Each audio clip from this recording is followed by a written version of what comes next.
ये redox reaction जो है हमारे फूड मटेरियल को भी डिस्ट्रॉय करते हैं। इस प्रोसेस को हमने नाम दिया है रेंसिडिटी। ये इस चैप्टर का लास्ट टॉपिक है। जैसे ये टॉपिक ख़त्म होगा हमारा चैप्टर कंप्लीट हो जाएगा। तो रेंसिडिटी क्या होती है पहले अपन डिस्कस करें, उसके बाद बात करें। Oil and fat containing food जो हमारे घर में होता है वो क्या होता है, एक फिक्स टाइम तक तो टेस्ट में अच्छा रहता है, उसमें उसकी स्मेल में कोई चेंज नहीं होता है। लेकिन कुछ फिक्स टाइम के बाद क्या होता है, उसमें एक अनप्लीजेंट स्मेल और टेस्ट डेवलप हो जाता है। ये हम ड्राई फ्रूट के बारे में भी बोल सकते हैं, because all dry fruits are fat containing. तो कोई भी फूड जो ऑयल एंड फैट कंटेनिंग है उसको अगर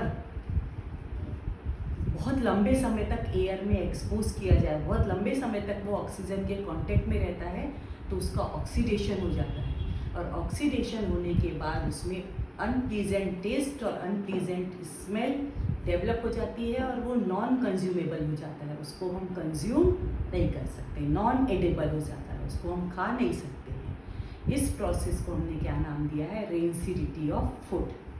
तो देखते हो जितने भी हमारे पास oil and fat containing material आते हैं उनके ऊपर एक एक्सपायरी डेट लिखी होती है।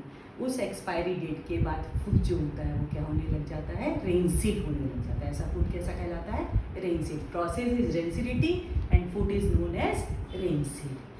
तो when oil and fat containing food is expose to air for long time, then it develop unpleasant taste and unpleasant smell and become non-edible. This process is known as rancidity and food is known as rancid. ये rancidity की process से बहुत सारा food जो है वो non edible हो सकता है। इसीलिए क्या किया जाता है बेटा, इसको प्रिवेंट किया जाता है। इस प्रोसेस को या तो प्रिवेंट किया जाता है या रिटार्ड किया जाता है। पहले मीनिंग समझ लो। कई बार तुमसे पूछा जाता है right the method of prevention, तो तुम रिटार्डेशन वाले मेथड लिखते हो। रिटार्डेशन बोला जाता है तो प्रिवेंशन वाले मेथड लिखते हो। प्रिवेंशन मतलब हम उसको टोटली रेंसिडिटी की प्रोसेस को रोक देते हैं, और रिटार्डेशन मतलब क्या होता है कि हम रेंसिडिटी की प्रोसेस को स्लो कर देते हैं। अगर वो प्रोसेस 3 महीने में होने वाली थी तो हो सकता है वो 6 मंथ में हो। तो वो प्रोसेस क्या कहलाती है, रेंसिडिटी की प्रोसेस को हमने रिटार्ड कर दिया। तो सबसे पहले हम तुमको मेथड बता रहे हैं प्रिवेंशन ऑफ रेंसिडिटी के। फर्स्ट है by adding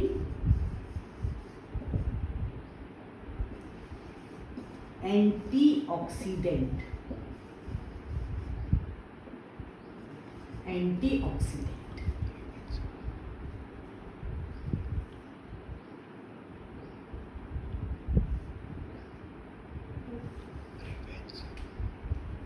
This is the method of prevention by adding antioxidant. We can prevent process of rancidity by adding antioxidant. Antioxidant क्या कहलाएंगे बेटा, जो ऑक्सीडेशन को प्रिवेंट करते हैं। they are the reducing agent. Antioxidants क्या होते हैं, reducing agent होते हैं। They react with oxygen and therefore oxygen cannot react with food and they prevent the process of oxidation of food and therefore they are known as antioxidant. Generally we use two antioxidant, BHT and BHA. इनके तुमसे full form भी पूछे जाते हैं। Butylated hydroxy toluene. Second is butylated hydroxy anisole. ये 2 compound है जिनको अगर हम फूड में मिक्स कर देते हैं तो वो क्या करते हैं, रेंसिडिटी की प्रोसेस को प्रिवेंट करते हैं।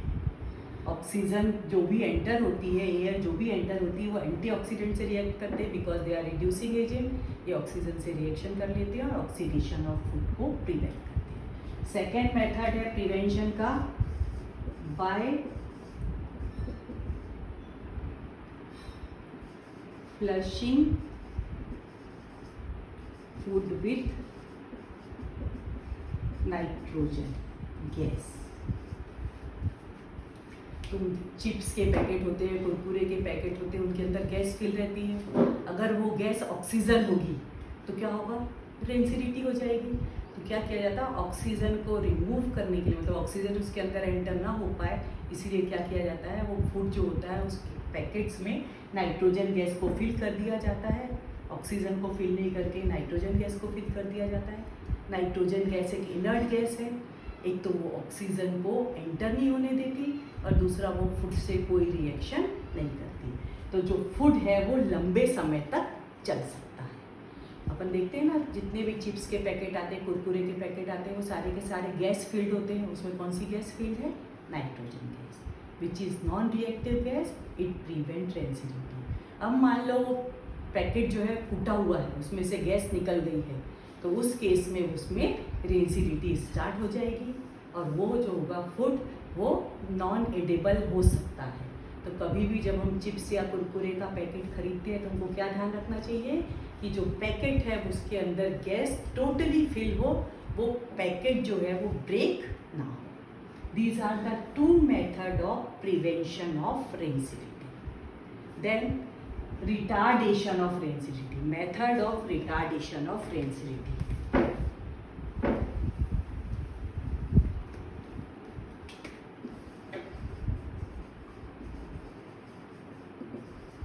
First method है by keeping food in air tight container. अगर कंटेनर एयर टाइट है तो उस केस में एयर एंटर नहीं होगी और फूड की डेंसिटी जो होगी वो रिटार्ड हो जाएगी, क्योंकि क्या होगा, जितनी बार हम ओपन करेंगे उतनी बार कुछ एयर तो एंटर होगी, इसीलिए क्या हो जाएगी, डेंसिटी की प्रोसेस स्लो हो जाएगी बट टोटली प्रिवेंट नहीं होगी। सेकेंड है by keeping the food in low temperature.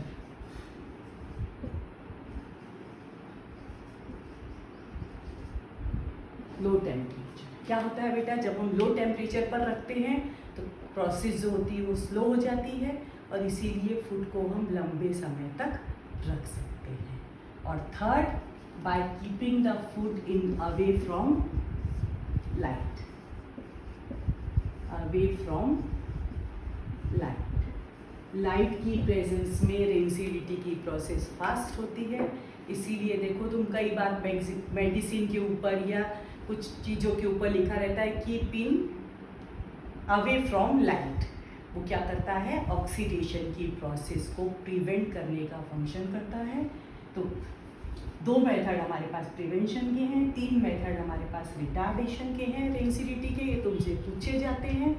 अब तुम्हारा ये चैप्टर कंप्लीट हो गया है, तो कल हम तुमको जो वर्कशीट देंगे उसमें सिर्फ 1 मार्क के क्वेश्चंस देंगे पूरे चैप्टर से रिलेटेड। 1 मार्क के क्वेश्चन होंगे, उसमें जो भी तुमको प्रॉब्लम आती है तुम हमसे डिस्कस करें।